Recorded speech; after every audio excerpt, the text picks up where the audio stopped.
Cult అని నాకు వాడేసారు, పర్లేదు కదా ప్రొడ్యూసర్ కదా. ఐ థింక్ రాహుల్ ఉంటే బాగుండేది మాట్లాడేటప్పుడు.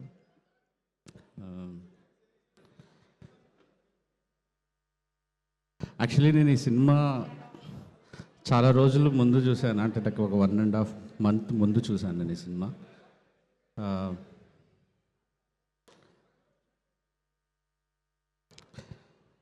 అంటే నాకు చాలా మాట్లాడాలనుంది ఈ సినిమా గురించి.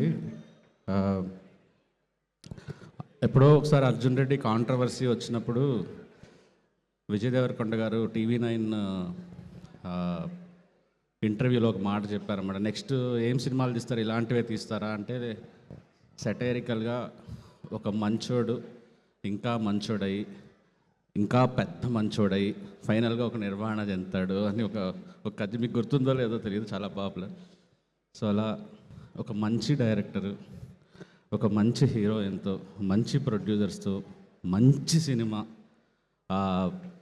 తీస్తే ఎలా ఉంటుందో అలా ఉంటుంది. అలా అలా ఆల్రెడీ సినిమా రిలీజ్ అయిపోయింది కాబట్టి, నేను సినిమా చూసిన రోజు రాత్రి 2:30, 3 అయింది.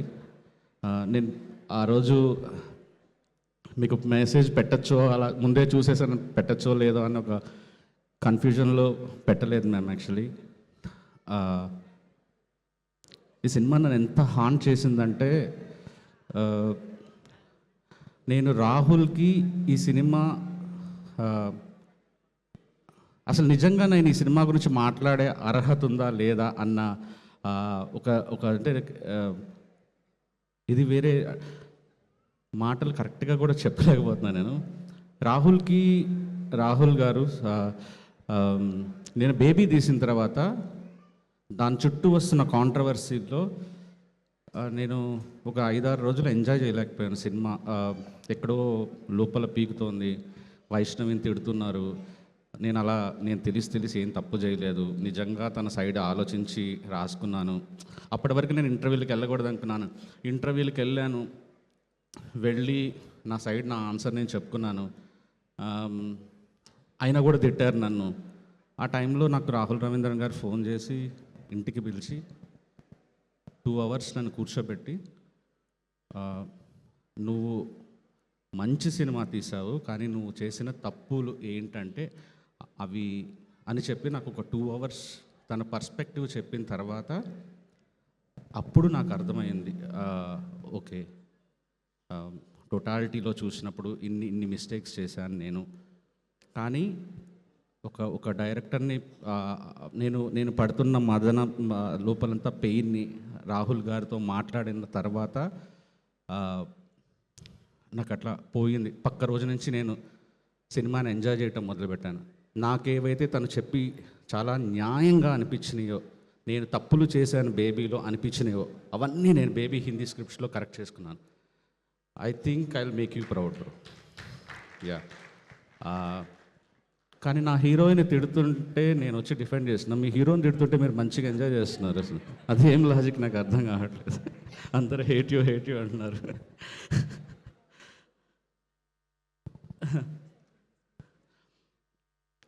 అందులో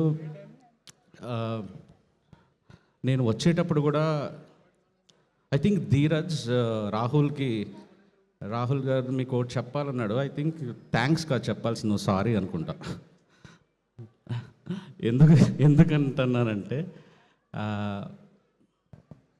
మీరు మీలానే ఉండాలి బ్రో, మిమ్మల్ని ప్రొటెక్ట్ చేసుకోవాలి అందరూ, ఇండస్ట్రీ, ప్రొడ్యూసర్లు, యాక్టర్లు, అంతే. నేను వచ్చేటప్పుడు నేను మీకు ఇచ్చిన సలహాలు ఏవైతే ఉన్నాయో, ఒక 10 నిమిషాలు 12 నిమిషాలు సినిమా చూసి ఇచ్చిన అంత చెత్త. ఇప్పుడు చూసిన తర్వాత నాకు విన్న తర్వాత అర్థమైంది, నేను ఆడియన్స్ని ఎంత గ్రాంటెడ్గా, అంటే వాళ్ళ ఇంటలెక్చువల్ లెవెల్ని చాలా తక్కువ అంచనా వేసి మీకు సలహాలు ఇచ్చాను నేను. వాళ్ళందరూ ఎక్కడో చాలా చాలా ఎత్తులో ఉండి సినిమా చూశారు, అందుకే ఈ సినిమాకి ఇంత మర్యాద. నాకు చూస్తుంటే నా ఎక్స్పీరియన్స్ అంతా పాడు చేశారు. నేను థియేటర్లో ఈ సినిమా చూడలేకపోయాను. ఇప్పుడు వీడియోస్ చూస్తుంటే నేను ఎందుకు ఈ సినిమా ముందే చూసేసాను, జనాలతో ఎందుకు చూడలేదు, ఈ ఎక్స్పీరియన్స్ ఎందుకు మిస్ అయ్యాను అని చాలా బాధ అనిపిస్తుంది. రేపే వెళ్ళి సినిమా చూడాలి. అంత thanks for giving this because like Aravind గారికి, విద్యా గారికి, మా ధీరజ్కి ఒక వాళ్ళు చూడని సినిమాలు కాదు, అరవింద్ గారు చూడని సినిమాలు కాదు, అండ్ ఒక మర్యాద పూర్వకమైన ఒక సినిమా మా హోమ్ బ్యానర్కి ఇచ్చినందుకు thank you so much. And ma'am, నేను ముఖస్థుతి చెప్పటం లేదు, యానిమల్ నుంచి పుష్ప 2 నుంచి ఇంత మ్యాడ్ ఫ్యాన్ అయిపోయాను, అంత మ్యాడ్ ఫ్యాన్ అయిపోయాను. అది చూస్తా అదే మూడ్లో భూమాదేవి క్యారెక్టర్ చూస్తుంటే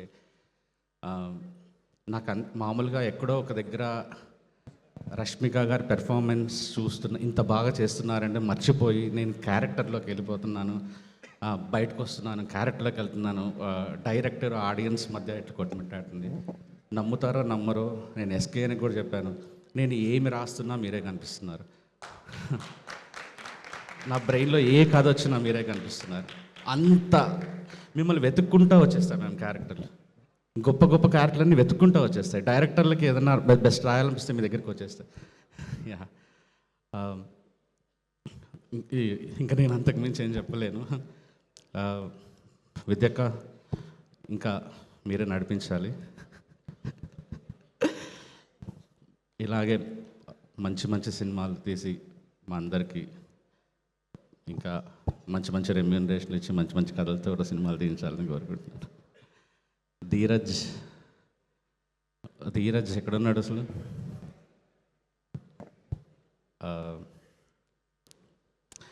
నాకు ధీరజ్ హిట్ కొడితే ఏంటో నిజంగా మా ఎస్కేని హిట్ కొట్టినంత హ్యాపీగా ఉంది.